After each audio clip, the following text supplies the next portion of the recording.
Hello, here in this video I'm going to be talking about the instructions to be successful on our factoring packet. Now, first thing is on page 1, that's the old section. This is 8.6 part 1. Okay, to do 8.6 part 1, what you are looking to do is you are finding the fact that all of these will start off as 1x squared. That's what makes it 8.6 part 1. So when we do this, we'll have our variables. And the numbers that go here and here, they do two things. They will multiply to C and they will add to B. They must do both things. Let's try some examples. Number 1. I need to list numbers that multiply to 2, that also add to 3. That'll be a positive 1 and a positive 2. Number 3. I would need numbers that multiply to a negative 6, that add to a positive 1. We covered this in class, but you can make a list of factors to help you figure out what's going to work here. And then we see, okay, I'm going to use 2 and 3. I need the 3 to be positive and the 2 to be negative. Now they multiply to negative 6, and they add to that invisible 1. That's how this entire page works. Nothing tricky going on anywhere on here. This is going to be when we are into chapter 9 and we learn how to use the zero product property. You factor these the same way as above. We have x and x, any numbers that multiply to 6 and also add to 5. Once you get it factored, we use the zero product property and you take both pieces, you set them up to 0, and you solve. So there's your solutions. That's how these 4 work.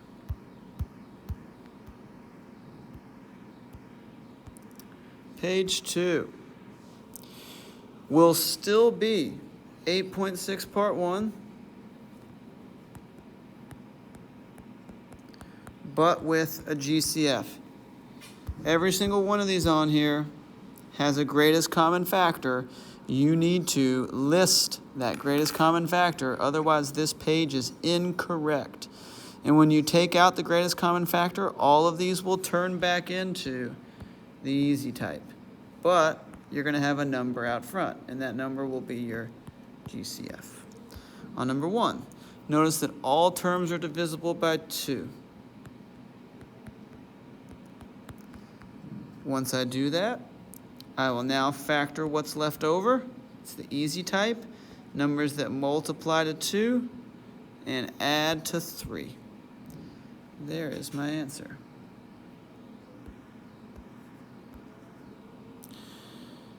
You might even see some to where the greatest common factor is a number and a variable.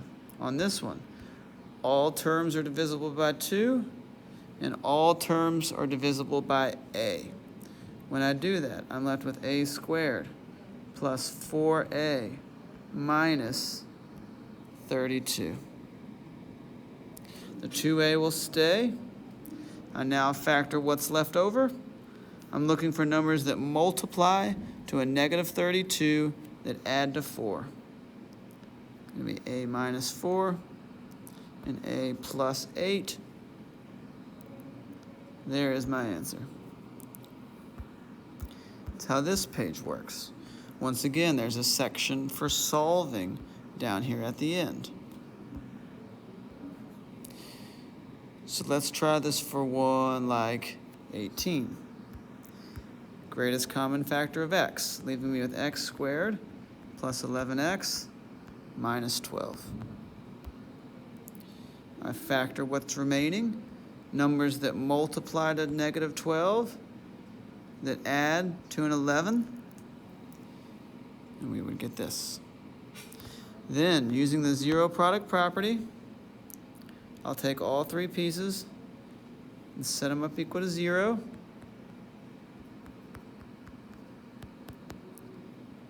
And we'll get 3 solutions.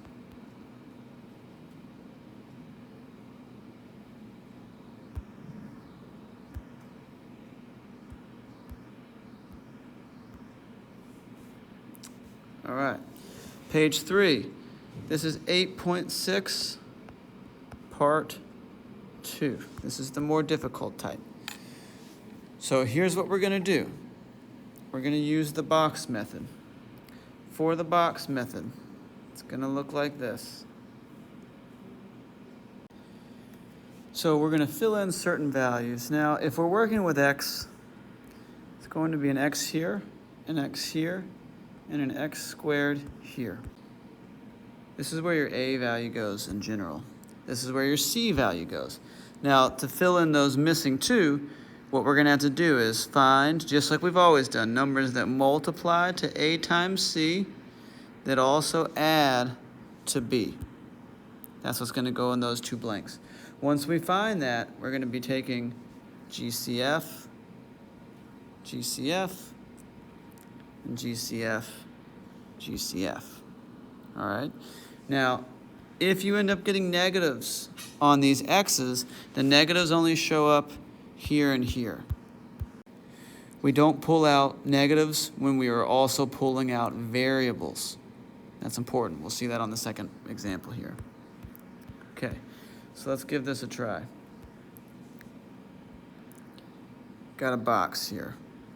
I'm going to get 2x squared. I'm going to put my x, and my 1. Now I'm going to do a times c to get 2. So I'm looking for numbers that multiply to 2 that also add to 3. And numbers that multiply to 2 that also add to 3 are 1 and 2. They multiply to 2 and they add to 3. So I'll now take greatest common factor. In this first arrow, they're both divisible by a 2 and an x. The second set, they're both divisible by a 1. Greatest common factor this way. They're both divisible by an x, and they're both divisible by a plus 1. So that gives us here that our answer is 2x plus 1 and x plus 1. And that came from 2x plus 1 and the x plus 1. And if you FOIL that out, you'll see that you get right back to that correct answer. Let's do the second one.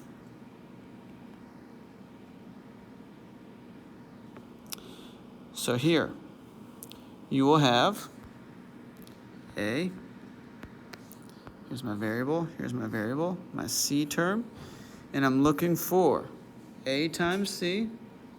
So I need to find numbers that multiply to a 10 that also add to a negative 11.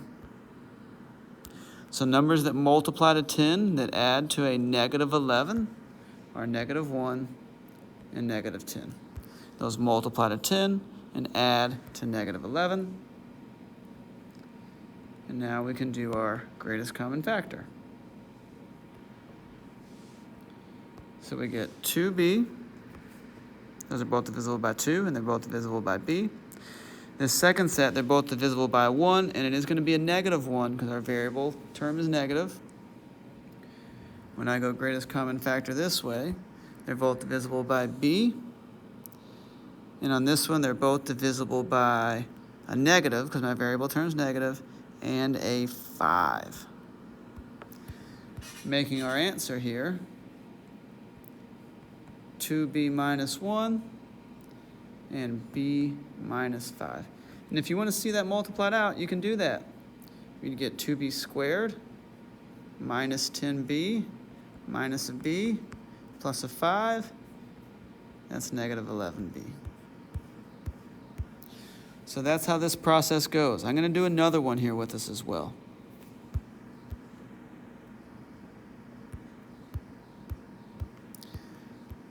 I'm going to do it by coming down here to one of the ones that you have to solve.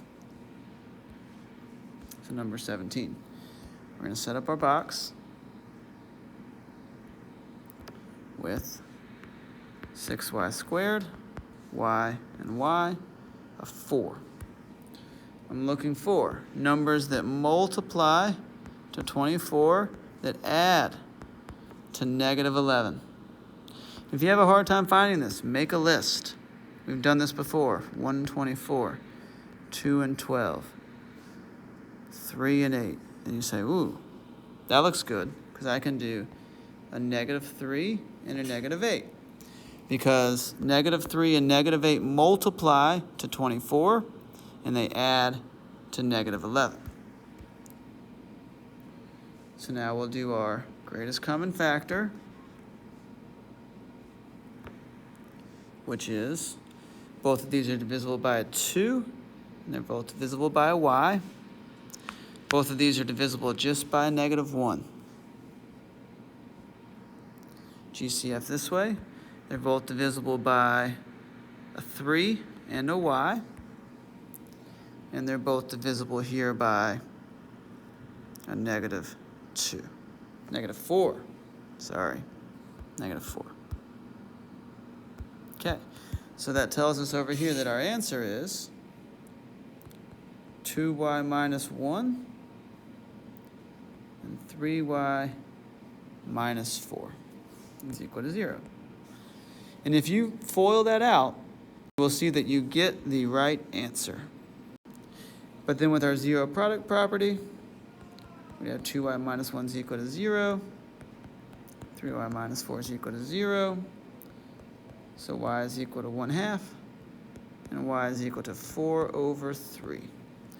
When you are working on this page, you must have your boxes. If I don't see your boxes on this page, it's no good. If you have no box, you get no credit.